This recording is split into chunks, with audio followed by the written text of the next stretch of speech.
Hola, hoy vamos a hablar del flujo de materia y energía en los ecosistemas.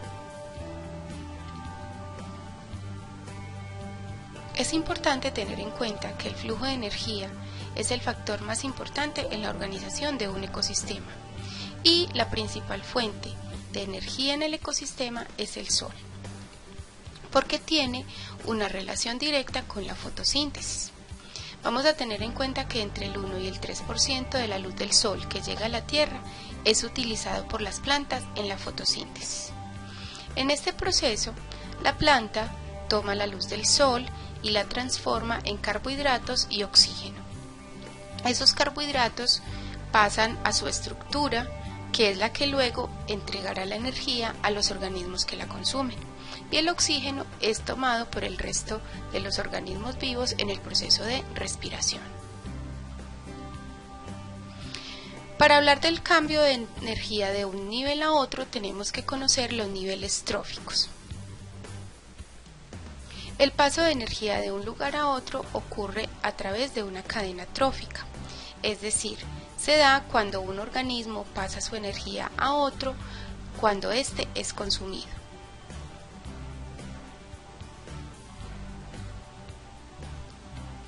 Aquí tenemos un ejemplo de una red trófica. Es muy importante conocer que los organismos pueden ocupar diferentes niveles tróficos dependiendo del organismo que consuman.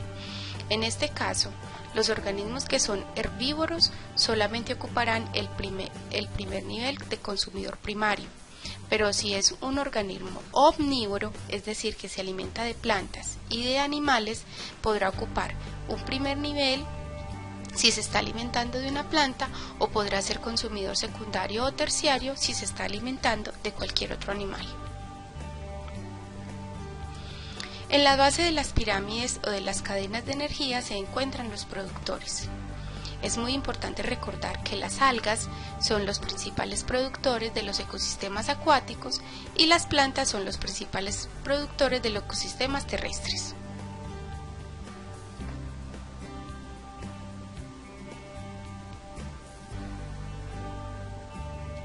En el siguiente nivel se encontrarían los consumidores y descomponedores.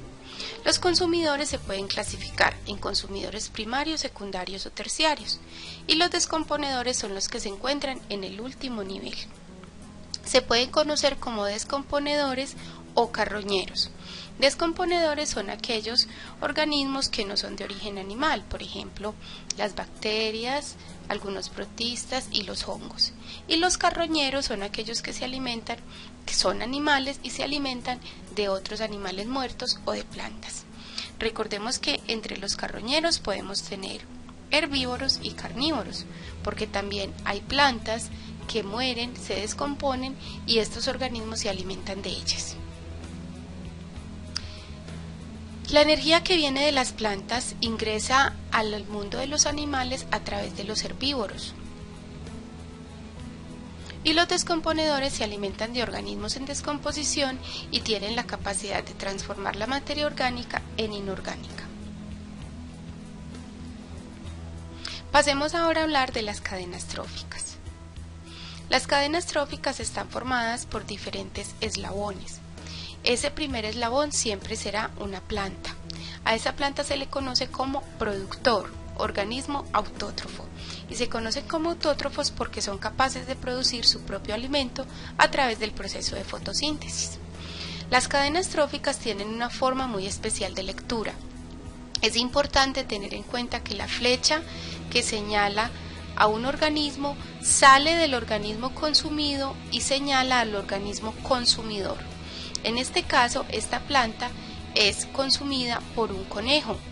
La flecha sale desde la planta hacia el conejo, señalando que la planta es quien entregará su energía al organismo que la consume.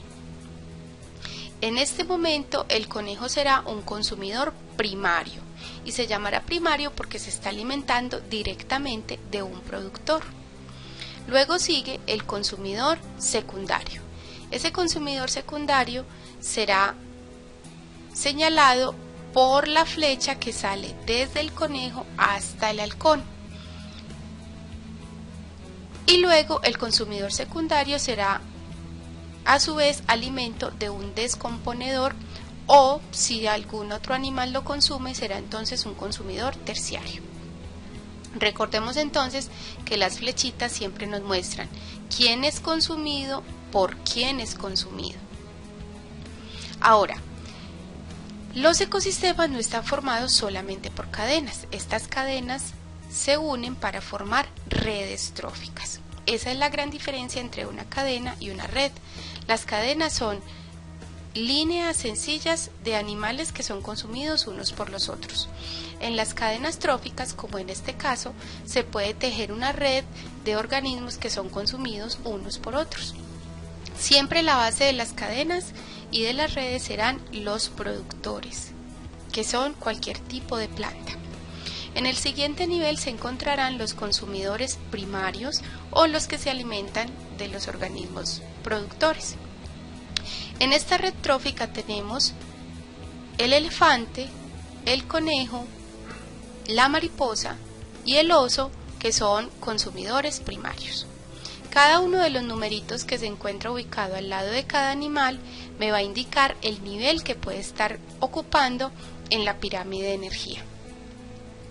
Vamos a observar entonces la primera cadena. Tenemos de la planta, la flecha señala al elefante porque la planta es consumida por el elefante, pero el elefante a su vez puede ser consumido por el león. En este caso el elefante ocupará un primer nivel de consumidor, se le llamará consumidor primario, y el león, por consumir al elefante, se llamará consumidor secundario. En una siguiente cadena podemos encontrar que el conejo se alimenta de la planta, pero a su vez la serpiente se alimenta del conejo y el halcón se alimenta de la serpiente.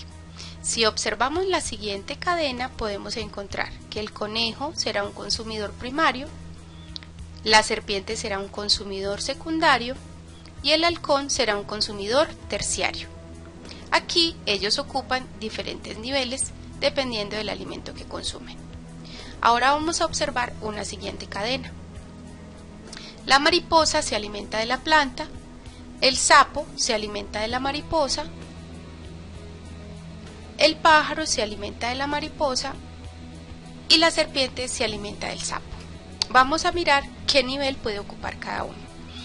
La mariposa será un consumidor primario porque se alimenta de la planta, pero el sapo y el pájaro serán consumidores secundarios porque se están alimentando de la mariposa. Aquí la serpiente será un consumidor terciario porque se está alimentando del sapo, que ya era un consumidor primario. Ahora, en una siguiente cadena, el halcón puede ser consumidor secundario cuando se alimenta del conejo, que es un consumidor primario. El oso puede ser un consumidor secundario si se alimentara del conejo y un consumidor primario cuando se alimenta de plantas. Aquí podemos observar cómo se mueven todas las cadenas tróficas para formar una red en el que diferentes organismos se alimentan unos de otros en un mismo ecosistema. Vamos a hablar ahora del concepto de biomasa. La biomasa es la materia orgánica que se origina en un proceso biológico, espontáneo o provocado y es utilizable como fuente de energía. Se almacena en cada organismo vivo a través de sus procesos metabólicos. Al concepto de biomasa se encuentra asociado el concepto de productividad bruta. El concepto de productividad bruta es una medida de la tasa a la cual los organismos asimilan energía en un nivel trófico determinado. Y a la productividad bruta se encuentra la productividad neta, que es la energía medida en calorías o kilojoules almacenada en los compuestos químicos que hacen parte de los organismos vivos. Miremos ahora la eficiencia de la transferencia de energía. No todas las kilocalorías que llegan desde el Sol son almacenadas y transmitidas de un nivel a otro. Por eso las pirámides de energía tienen una forma particular. La base será mucho mayor que el nivel inferior, que el nivel superior. Entonces observemos, tenemos 1500 kilocalorías que llegan desde el Sol. pero el sol solamente pasará a las plantas 15 kilocalorías, es decir, las plantas solo absorberán del sol 15 kilocalorías. Cuando ellas realizan su proceso de fotosíntesis y fijan su biomasa, pasará entonces un siguiente nivel. Los herbívoros que se alimenten de las plantas solamente podrán obtener de ellas 1.5 kilocalorías. Cuando estos herbívoros son consumidos por un carnívoro, esas kilocalorías de las 1.5 que ellos tenían, solamente 0.5 kilocalorías pasarán al organismo de los carnívoros. El resto de energía se perderá a través de la respiración y el metabolismo. Es decir, más o menos se pasa un 10% entre un nivel y otro. Observemos ahora cómo se puede hacer una pirámide ecológica.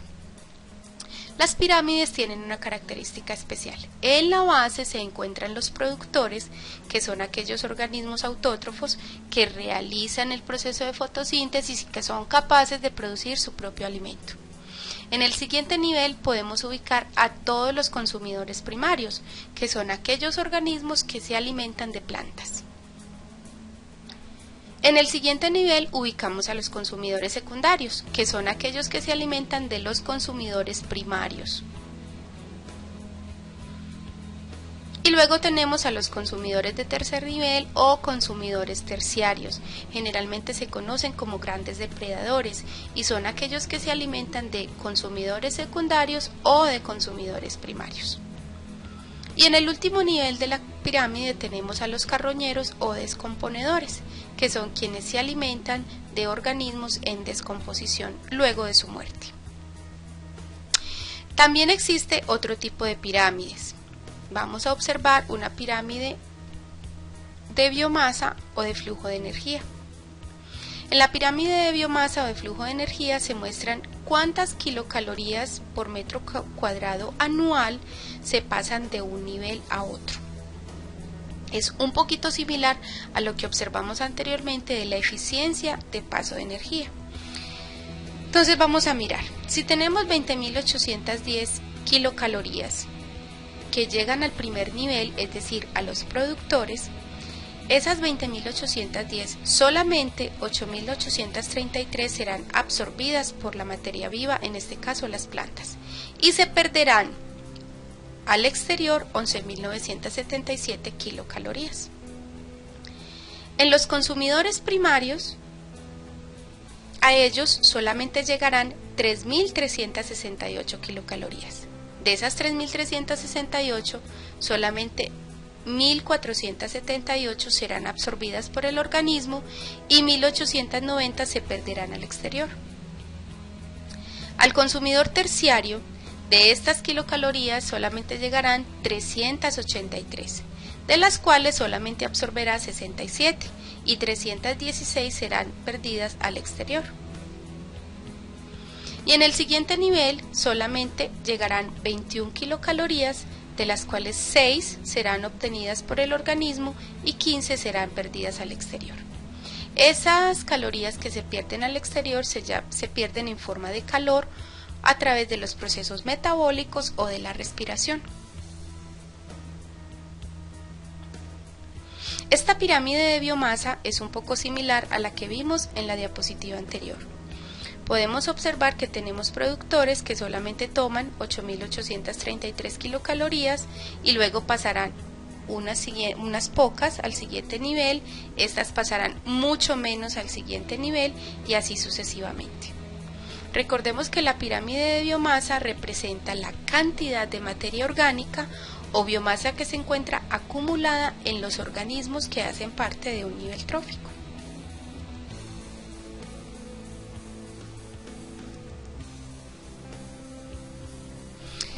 Dentro de las pirámides ecológicas también existe la pirámide de número. En las pirámides de número solamente nos referimos a la cantidad de individuos que hacen parte de ese ecosistema que estamos observando. Miremos estas dos pirámides. La pirámide inferior nos muestra que el productor es un árbol. En este caso tendrá una cantidad menor al resto de organismos. Pero resulta que este árbol es capaz de sostener la vida de este pequeño ecosistema. En este caso tendrá una cantidad suficiente de consumidores primarios, que está representada por este rectángulo de acá, y muestra que tiene mucho más cantidad de consumidores primarios que de productores. Estos consumidores primarios a su vez sirven de alimento a los consumidores secundarios, que están en un nivel o en una cantidad mucho menor. Y estos consumidores secundarios sirven de alimento a los terciarios, que están en una cantidad mucho menor. En la siguiente pirámide, en la pirámide superior, podemos encontrar una distribución completamente a la anterior. Tenemos que los productores se encuentran en un nivel mucho mayor, es decir, que hay mucha cantidad de estos productores. Tenemos una cantidad menor de consumidores primarios, una cantidad mucho menor de consumidores secundarios y, por consiguiente, una cantidad mucho menor de consumidores terciarios. Generalmente las pirámides de números, recordemos que tienen en cuenta la cantidad de individuos que hacen parte de ese ecosistema observado. Bueno, hasta aquí hemos terminado el tema. Si quieres saber más, puedes consultar la siguiente bibliografía o ingresar a www.investiciencias.com.